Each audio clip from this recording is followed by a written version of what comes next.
அஸ்ஸலாமு அலைக்கும் வரஹ்மத்துல்லாஹி தஆலா வபரகாத்துஹு. பிஸ்மில்லாஹிர் ரஹ்மானிர் ரஹீம். அல் கையிஸ் மன் தான நஃப்ஸஹு வ அமில லிமா பாதல் மௌத் வல் ஆஜிஸ் மன் இத்தபா நஃப்ஸஹு ஹவாஹா வ தமன்னா அலல்லாஹி அல் அமானிய்ய. ரவாஹு துர்மதி. அபு யாலா ஷத்தாத் பின் அவுஸ் ரலியல்லாஹு தஆலா அவர்கள் நபிகள் நாயகம் ஸல்லல்லாஹு அலைஹி வஸல்லம் அவர்கள் நவின்றதாக அறிவிக்கிற ஹதீஸ். அறிவாளி யார் என்றால் தம்முடைய நஃப்ஸை அடக்கி ஆண்டு மௌத்துக்கு பின்னாடி உண்டான வாழ்க்கைக்கு எவர் நல்ல அமல் செய்கிறாரோ அவர் அறிவாளி. அறிவற்றவர் யாரென்றால் தன்னுடைய நஃப்ஸு ஆசைப்பட்டதையே பின்பற்றுகிறார். மனம் போன போக்கில் அவர் செயல்படுகிறார். இல்லாத பொல்லாத ஆசைகளை அவர் மேற்கொண்டிருக்கிறார். அவர்தான் அறிவற்றவர் என்றார்கள் நபிகள் நாயகம் ஸல்லல்லாஹு அலைஹி வஸல்லம் அவர்கள். நம்முடைய நஃப்ஸ் இருக்கிறதே அது தீயதை தூண்டியவாறு இருக்கும், கெட்டதை ஏவியவாறு இருக்கும். நஃப்ஸுக்கு ஒரு மனிதன் கட்டுப்பட்டு நடக்கக்கூடாது. நஃப்ஸினுடைய அந்த தீமைகளிலிருந்து தொடர்ந்து நாம் பாதுகாப்பு வேண்டியவாறு இருக்க வேண்டும்.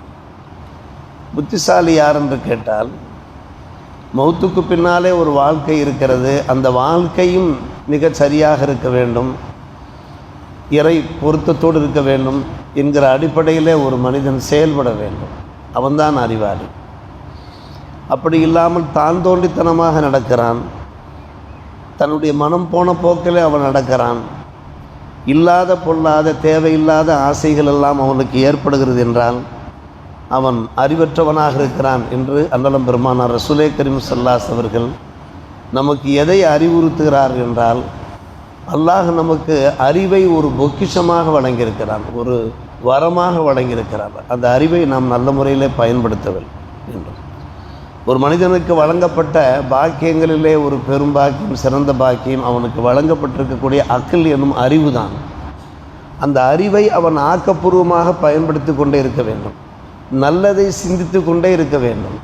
நல்ல காரியங்களை செய்து கொண்டே இருக்க வேண்டும். அடுத்தடுத்து நாம் என்னென்ன நல்ல காரியங்கள் செய்யலாம், நம்முடைய வாழ்க்கையை எப்படி திறன்படுத்தலாம், மேம்படுத்தலாம், இந்த நற்சிந்தனை இருந்து கொண்டே இருக்க வேண்டும். இப்னுல் முபாரக் ரலியல்லாஹு தஆலா அன்ஹு அவர்களிடத்தில் சுவால் கேட்கப்படுகிறது, ஒரு கொஸ்டின் கேட்கப்படுகிறது. ஒரு மனிதனுக்கு வழங்கப்பட்டிருக்கக்கூடிய பாக்கியங்களில் சிறந்த பாக்கியம் இது.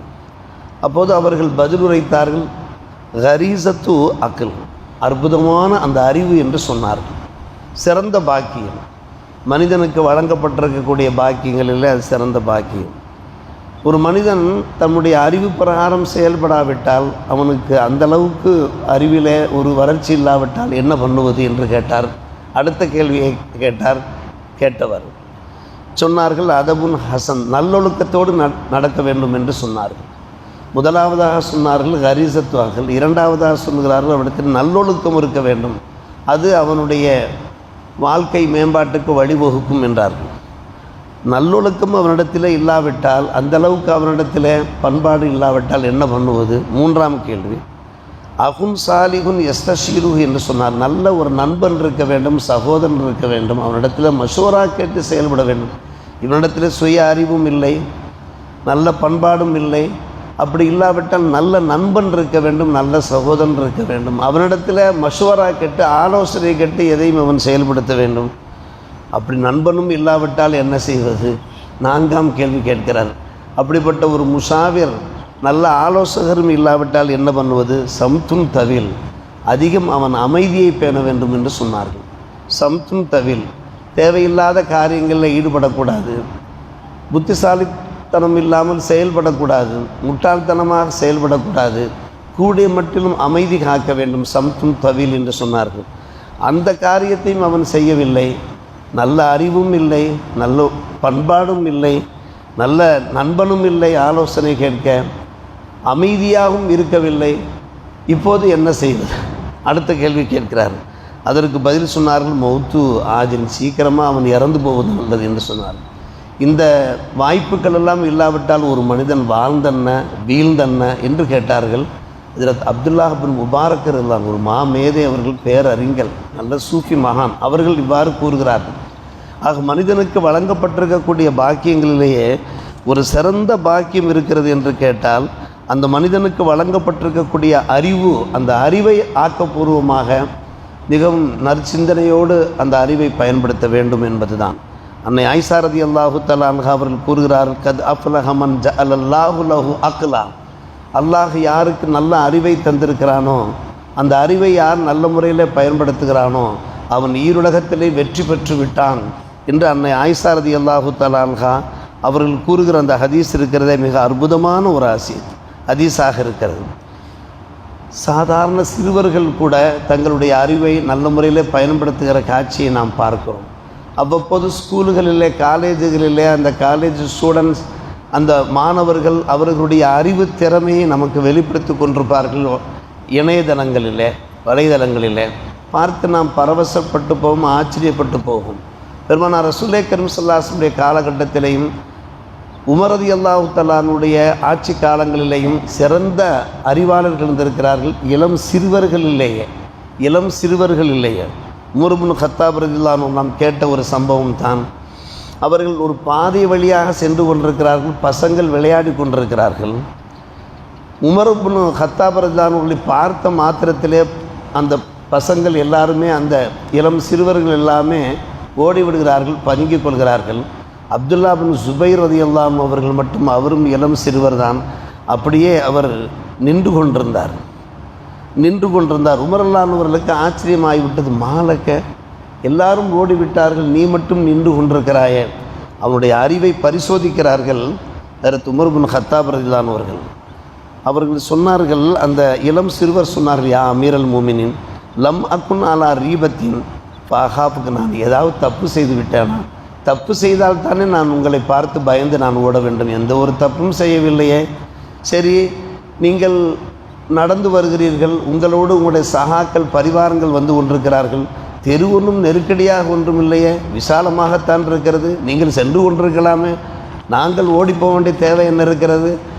இட நெருக்கடி இருந்தால்தானே உங்களுக்கு நாங்கள் இடம் கொடுக்க வேண்டும், வழி கொடுக்க வேண்டும் என்றார் இளம் சிறுவர் அப்துல்லா பின் ஜுபைர். அப்துல்லா பின் ஜுபைருடைய வாழ்க்கை வரலாறு இருக்கிறது மிக அற்புதமான ஒரு வரலாறு. இளம் பிராயத்திலேயே, சிறு பிராயத்திலேயே, பாலக பருவத்திலேயே இந்த சிறுவர் இவ்வளவு பெரிய புத்திசாலியாக. அந்த வாசகத்தை பார்க்கிற போது நமக்கு மிகவும் ஆச்சரியமாக இருக்கலாம். அக்குன்னாலா ரீபத்தின் பாகாப்பு வலம் யக்குனி தரீக்கு லையிகா ஃபவுசவுலக்க என்கிற அந்த வாசகங்கள் இப்படி பார்க்கிற போது ஒரு குழந்தையிலிருந்தே அந்த பிள்ளையினுடைய அந்த அறிவு பிரகாசிக்க விட வேண்டும். அந்த பிள்ளையினுடைய மூளைக்கு அந்த அந்த அந்த வயசுக்கு தக்கவாறு எந்த ஒரு வேலையை கொடுக்க முடியுமோ வேலையை கொடுத்து கொண்டே இருக்க வேண்டும். மண்டை அயல் நாடுகளில் நாம் பார்க்கலாம், அதற்கு என்று சில விளையாட்டு பொருள்கள் இருக்கின்றன. அந்த விளையாட்டு பொருள்களை கொடுத்து அவர்களை அந்த விளையாட்டு பொருள்கள் மூலமாக அவருடைய அறிவை வளர்த்து கொண்டிருப்பதை நாம் பார்க்கலாம். போக போக வளர வளர அந்த பிள்ளைகளுடைய அறிவு மேம்பட்டு கொண்டே இருக்கும். நம் ஷாஃபி ரஹ்மத்துல்லாஹி அவர்களிடத்தில் ஒரு கொஸ்டின் கேட்கப்பட்டது. இறைவன் இருக்கிறான், ஒருவன் தான் இருக்கிறான் என்பதற்கு என்ன ஆதாரம் என்று கேட்கப்பட்டது. அவர்கள் எவ்வளவு அறிவுபூர்வமாக பதில் சொல்கிறார்கள் என்பது மிகவும் சிந்தனைக்குரிய ஒரு விஷயம். இமாம் ஷாஃபி ரஹ்மத்து 4 இமாம்களில் மிக அற்புதமான ஒரு இமாம் ஷாஃபி. ஆம், அவர்கள் சொன்னார்கள், இறைவன் இருக்கிறான், அவன் ஒருவன் தான். வஹதானியத்திற்கு என்ன ஆதாரம் என்று கேட்டால், சாதாரண இலைதலைகள் இருக்கிறது, அது வேப்பம் மரத்தினுடைய இலைகளாக இருக்கலாம். அதை ஒரு பட்டுப்புழு சாப்பிடுகிறது. அந்த பட்டுப்புழு சாப்பிடுகிற போது பட்டு நூல் வெளியாகிறது. ஹரீரன் தரியா, அந்த வார்த்தை அழகான வார்த்தை. கண்களை கவர்கின்ற அந்த பட்டு துணி உருவாகிறது. சாப்பிடுகின்ற அந்த இலைகள் இருக்கிறத வெறும் இலைகள் தான். அதே இலைகளைத்தான் தேனி இருக்கிறது, நகல் என்று சூறாவே இருக்கிறது, அது சாப்பிடுகிறது. அந்த தேனியிலிருந்து தேன் உற்பத்தியாகிறது. அதுவும் கூட என்ன செய்கிறது, பூக்களிலே அது சென்று அதனுடைய ஸ்வீட்டை உறிஞ்சுவதோடு அது மற்ற இலைதலைகளிலையும் சென்று அது அமர்கிறது, அதில் உள்ள பலன்களையும் பெறுகிறது. அதில் அசலன் ஷஹியா, அற்புதமான தேன் உருவாகிறது. அதே இலைதலைகளைத்தான் ஆடு சாப்பிடுகிறது. தாக்குலுஹா ஷாத்து சாப்பிடுகிறது. அதில் எப்படிப்பட்ட பால் வருகிறது, லபனன் சாஃபியன் நதியா, அற்புதமான பரிசுத்தமான ஒரே இலைதலை தான். அந்த இலைதலைகளை இத்தனையும் சாப்பிடுகிறது. ஒவ்வொரு உயிரினத்திலிருந்தும் ஒவ்வொரு வகையான உணவு வெளிப்படுகிறது. சரி, அது போகட்டும். ஹசாலா சாப்பிடுகிறது, கவரி மான் இருக்கிறது, மான் சாப்பிடுகிறது. இப்போ துகுரிதுஹா மிஸ்கன் நக்கியா, மனம் கமழுகின்ற கஸ்தூரியை அது வெளிப்படுத்துகிறது. பார்க்கிறோம். அவர்கள் சொல்கிறார், பல் மாதத்து வாகிதா, மூலப்பொருள் ஒரு பொருளாகத்தான் இருக்கிற. மூலப்பொருள் என்ன? அந்த இலைதலைகள் தான். வேப்பம் மரத்தினுடைய அந்த இலைகள் உள்ளிட்ட இலைதலை தான். இத்தனையும் ஒவ்வொன்றும் சாப்பிடுகிறது. ஆனால் ஒவ்வொன்றிலிருந்தும் ஒவ்வொரு வகையான உணவு உற்பத்தியாகிறது, ஒவ்வொரு வகையான பொருள் உற்பத்தியாகிறது. உற்பத்தியாகிற போது வசுன்அத்து முக்தலிஃபா, மூலப்பொருள் ஒன்றாக இருக்கிறது, தயாரிப்பு பலதாக இருக்கிறது. சுனா என்றால் தயாரிப்பு. அப்படியானால் தயாரித்தவன் ஒருவன் இருக்க வேண்டுமே, இதை படைத்தவன் ஒரு படைப்பாளன் ஒருவன் இருக்க வேண்டுமா? அவன்தான் இறைவன் என்றார்கள் இமாம் ஷாஃபி ரஹ்மத்துல்லாஹி. இறைவன் இருக்கிறான், அவன் ஒருவனாகத்தான் இருக்க முடியும் என்பதற்கு இது ஒன்றே சாட்சி என்று இமாம் ஷாஃபி ரஹ்மத்துல்லாஹி அவர்கள் சொல்லுகிறார்கள் என்றால், பல் மாத்தா வாஹிதா வசுன் ஆ முக்தலிஃபா ஃபமனிஸ்ஸானி, யார் அந்த படைப்பாளன்? படைத்தவன் ஒருவன் இருக்கத்தான் வேண்டும், அவன்தான் இறைவன், அவன்தான் ஒருவன் என்றார்கள் இமாம் ஷாஃபி ரஹ்மத்துல்லாஹி.